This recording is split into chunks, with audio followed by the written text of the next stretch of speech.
विवेक देवरॉय जो इनके फाइनेंशियल जो वो है परिषद है, कमेटी है, उसके चेयरमैन है, उन्होंने कहा है कि अब भारत को एक नए संविधान की जरूरत है। भारत के नए संविधान की जरूरत नहीं है, भारत को नई सरकार की जरूरत है। तो 2024 में आप इस देश को कहां ले जाना चाहते हैं? आप हिंदू मुसलमान करके क्या करना चाहते हैं देश के अंदर? डर का माहौल किसको देना चाहते हैं? आप देख रहे हैं जो ट्रेन का एक मुद्दा है, जो चेतन सिंह ने जो ट्रेन में 4 लोगों को गोली मारी, वो क्या कह रहा है कि इस देश में अगर रहना है तो आपको योगी मोदी कहना पड़ेगा। आपने ज़ॉम्बी पैदा कर दिए हैं, आज तो चलना भी भारी हो गया है। ये लोगों को तैयार कर रहे हैं, ये नफरत फैलाने का काम कर रहे हैं कि तुम्हारी एजुकेशन खतरे में है, तुम्हारा रोजगार खतरे में है, तुम्हारा लॉ एंड ऑर्डर खतरे में है, तुम्हारा न्याय खतरे में है, तुम्हारा संविधान खतरे में है, यहाँ तक कि तुम्हारा भाईचारा खतरे में है। आप अपने भाईचारे, अपने न्याय, अपने संविधान, अपने बच्चों की एजुकेशन को अगर बचाना है तो इनके चंगुल से निकलना पड़ेगा। और जब तक तुम इनके चंगुल से नहीं निकलेंगे, ये भ्रमित करते हैं आप लोगों को। आज देश के लोग तैयार हैं कि इस सरकार को बदलने के लिए, और 2024 में इस सरकार को बदल देंगे जब भी इस देश वॉयलेंस फ्री देश हो सकता है। संविधान ये देश को, हर उस नागरिक को अधिकार देता है जो लाइन में सबसे पीछे है। आप लागू करने की बात कर रहे हैं, लेकिन कुछ लोग कह रहे हैं बदल दिया जाए। देखिए, जो बदलना चाहते हैं उनके पूर्वजों की मंशा यही थी। जब उन्होंने इस देश में, उनके पूर्वजों ने भी संविधान चलाया था, तो उस संविधान में उन लोगों ने जो अधिकार दिए, उस संविधान में लिखा गया कि एक आदमी के पढ़ने का अधिकार होगा, मतलब एक वर्ग को पढ़ने का अधिकार होगा, एक वर्ग को व्यापार करने का अधिकार होगा, एक वर्ग को लड़ने का अधिकार होगा और बाकी सबको गुलामी करने का अधिकार होगा। मगर जब बाबा साहब डॉक्टर अम्बेडकर ने इस देश को 26 नवंबर 1949 को संविधान दिया और पूर्ण रूप से 26 जनवरी 1950 को संविधान लागू हुआ, तो इस देश में जो संविधान बना, उस संविधान में लिखा गया कि सबको पढ़ने का अधिकार होगा, सबको लड़ने का अधिकार होगा, सबको व्यापार करने का अधिकार होगा और सबको सबकी सेवा करने का अधिकार होगा। तो ये संविधान इनको अच्छा नहीं लगता है। जब भी इनके मिनिस्टर कहते हैं अनंत कुमार हेगड़े कि we are here to change the constitution of India, हम भारत के संविधान को बदलने के लिए आए हैं। और अब विवेक देवरॉय जो इनके फाइनेंशियल जो वो है परिषद है, कमेटी है, उसके चेयरमैन है, उन्होंने कहा है कि अब भारत को एक नए संविधान की जरूरत है। भारत के नए संविधान की जरूरत नहीं है, भारत को नई सरकार की जरूरत है। तो 2024 में जो लोग हैं, जो बहुजन लोग, उन्होंने मन बना लिया है कि 2024 में जो सरकार है उसको जाना होगा। और जब तक सरकार नहीं जाएगी, लोगों की समस्याएं दूर नहीं होंगी।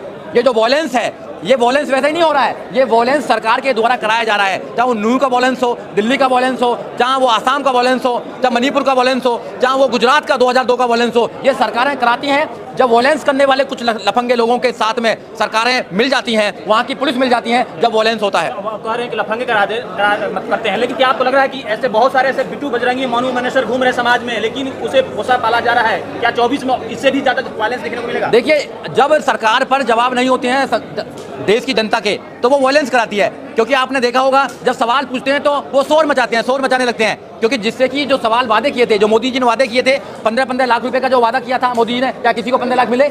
मोदी जी ने वादा किया 100 स्मार्ट सिटी आएंगी, क्या 100 स्मार्ट सिटी इस देश के अंदर बनी कहीं? मोदी जी ने कहा बुलेट ट्रेन आएंगे, क्या बुलेट ट्रेन आया देश के अंदर? उनसे कोई सवाल पूछने वाला नहीं है कि जो देश की जनता से, देश के नौजवानों से, देश के किसानों से, देश के मजदूरों से जो आप लोगों ने वादे किए थे, वो वादे कहाँ हैं? आपने वादे पूरे नहीं किए। अब कुछ लोग, आप जैसे लोग, हम जैसे लोग, उनसे पूछते हैं कि आपने जो वादे किए थे उन वादों का क्या हुआ? तो वो कहते हैं नहीं, हिंदू खतरे में है, हिंदू खतरे में है, गाय खतरे में है, धर्म खतरे में है। वो धर्म के चश्मा बनाकर देश में भाईचारे को बांटना चाहती है। मैं आपके चैनल के माध्यम से देश के लोगों से आग्रह करना चाहता हूँ कि आप धर्म के नाम पर जो वॉयलेंस हो रहा है उसको खत्म कीजिए, आप भाईचारा पैदा कीजिए, आप संविधान को बचाने के लिए आगे आइए और 2024 में इनकी सरकार को उखाड़ कर 15 अगस्त को बाबा साहब की तस्वीर जलाई गई है हरियाणा के पुराना में। देखिए, बाबा साहब डॉक्टर अम्बेडकर की तस्वीर को जलाना, बाबा साहब डॉक्टर अम्बेडकर की तस्वीर को तोड़ना, बाबा साहब डॉक्टर अम्बेडकर के चश्मे को तोड़ना, उनके हाथ को तोड़ना, इनके अंदर जो जेलसी बाबा साहब डॉक्टर अम्बेडकर से आज उनके जाने के बाद भी है, इसलिए जेलसी है इनके अंदर, इसलिए बाबा साहब डॉक्टर अम्बेडकर की तस्वीर को जलाया जाता है, इसलिए बाबा साहब डॉक्टर अम्बेडकर के स्टैचू को तोड़ा जाता है, क्योंकि बाबा साहब डॉक्टर अम्बेडकर इनका इलाज बांध कर गए हैं संविधान के अंदर। जो गैर व्यवस्था थी, जो गैर बराबरी की व्यवस्था थी, बाबा साहब डॉक्टर अम्बेडकर ने संविधान के माध्यम से उस व्यवस्था को समता, मैत्रिक, भाईचारे की व्यवस्था बनाने का काम किया है। इस देश को एक अच्छा देश बनाने की कल्पना की है और बाबा साहब डॉक्टर अम्बेडकर के इसलिए मनुवादी लोग जलते हैं, इसलिए जलाने का काम करते हैं। बहन जी जो है, बहन जी यदि मुस्लिमों का साथ देती, हिस्सेदारी देती, तो उसमें ऐसी आज तक नौबत ही नहीं आती। देखो, जो मेरा भाई बोल रहे हैं इनको गलत फहमी है। अगर इस देश में अगर दलित मुस्लिम एक साथ आ जाए, आज तक मुस्लिमों ने इस देश में किसी को हराने के लिए वोट दिया है, अपने आप को जिताने के लिए कभी वोट नहीं दी। ऐसे ही दलितों ने भी 84 से पहले किसी न किसी को हराने के लिए वोट दी थी। उन्होंने अपनी एक पार्टी बना ली, बहुजन समाज पार्टी। आज वो अपने देश में नेशनल लेवल की पार्टी है। अगर ये दोनों ताकत एक साथ आ जाए, ईमानदारी से एक साथ आ जाए, इस देश में इन पर शोषण किस पर ज्यादा होता है? दलितों पर शोषण हो रहा है, मुस्लिम पर शोषण हो रहा है, महिला पर शोषण हो रहा है, किसानों पर शोषण हो रहा है, मजदूरों पर शोषण हो रहा है। इनकी पहरेदारी कौन करेगा? हम लोगों को करना पड़ेगा। देखिए, कोई अमृत काल नहीं चल रहा है, आपको पता है यहाँ पर हिंसा का काल चल रहा है।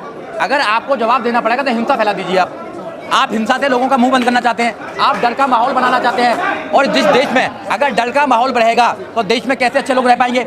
आप इस देश को कहाँ ले जाना चाहते हैं? आप हिंदू मुसलमान करके क्या करना चाहते हैं देश के अंदर? डर का माहौल किसको देना चाहते हैं? आप देखा नहीं, जो ट्रेन का एक मुद्दा है, जो चेतन सिंह ने जो ट्रेन में 4 लोगों को गोली मारी, वो क्या कह रहा है कि इस देश में अगर रहना है तो आपको योगी मोदी कहना पड़ेगा। आपने ज़ॉम्बी पैदा कर दिए हैं, आज तो चलना भी भारी हो गया है। ये लोगों को तैयार कर रहे हैं, ये नफरत फैलाने का काम कर रहे हैं। इस नफरत से चलेगा? देश प्यार से चलेगा? बताइए आप लोग। देश नफरत की कोई जगह नहीं है देश के अंदर, ना संविधान के अंदर। आप नफरत फ्री देश बनाइए ना। आप भाई भाई को लड़ाने का काम कर रहे हैं। कैसे होगा? मोनू मानेसर तो बाहर घूम रहा, तो नफरत कैसे खत्म? देखिए, नफरत दूर होगी 2024 में सरकार को दूर करने से। जब तक आप सरकार को नहीं हराएंगे, जब तक आप अपनी ताकत को नहीं पहचानेंगे। हमारी ताकत यहाँ पर कोई है, किसी को कोई एग्जाम नहीं देना पड़ता यहाँ पर किसी को कोई भी एग्जाम नहीं देना पड़ता राजा बनने के लिए। यहाँ पर वोटिंग होती है, वोटिंग के आधार पर राजा बनता है। जिनकी तादाद ज्यादा है उनको अपना राजा बनाना चाहिए। की बात कर रहे हैं, लेकिन जिस प्रकार से मुंबईवासी में हिंसा हुई, उसके बाद महापंचायत हुई, उसमें भड़काऊ बयानबाजी हुई, हथियार उठाने की बात नहीं गई है। देखिए, जो लोग हैं ये सब सत्ता के पोषित लोग हैं। सत्ता चाहती है इस देश के अंदर दंगा कराना। सत्ता के जो लोग बैठे हुए हैं उन पर जवाब नहीं है, वो नौजवानों को जवाब नहीं दे सकते। 2 करोड़ रोजगार का जो समय दिया था, जो 2 करोड़ नौकरी देंगे, कहाँ है 2 करोड़ नौकरी? नौजवान पूछ रहा है कि मेरी नौकरी कहाँ है, तो उसको कहते नहीं, खतरे में है, धर्म खतरे में है, हिंदू खतरे में है। वो कहता है कि भैया स्मार्ट सिटी कहाँ है, कह रहा है नहीं हिंदू खतरे में है। वो कहता है कि मेरा भविष्य कहाँ है, मेरी एजुकेशन कहाँ है, कह रहा है हिंदू खतरे में है। तो सारा धर्म खतरे में है। ऐसा करने करे ये लोगों को बहकाने का काम करते हैं। मैं आपको बताता हूँ, एक सवाल प्लीज।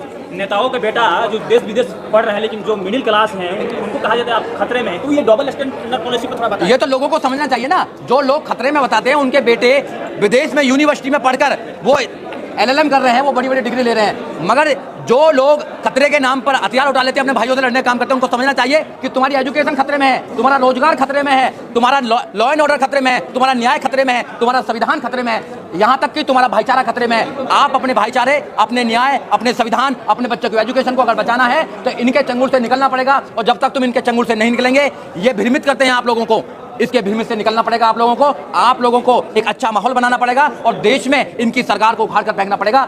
जब तक तुम बीजेपी को उखाड़ कर नहीं फेंकेंगे, जब तक इस देश में बात बनने वाली नहीं है। ऐसे ही हिंसा होती रहेंगी, ऐसे ही धर्म के नाम पर लोगों को बांटा जाता रहेगा, ऐसे ही लोगों के एजुकेशन को छीना जाता रहेगा, ऐसे ही लोगों का रोजगार को छीना जा सकता है। आपकी सॉल्यूशन का कोई वो नहीं है। अगर एक सॉल्यूशन है आपका, सिर्फ राजनीतिक परिवर्तन और कुछ नहीं है।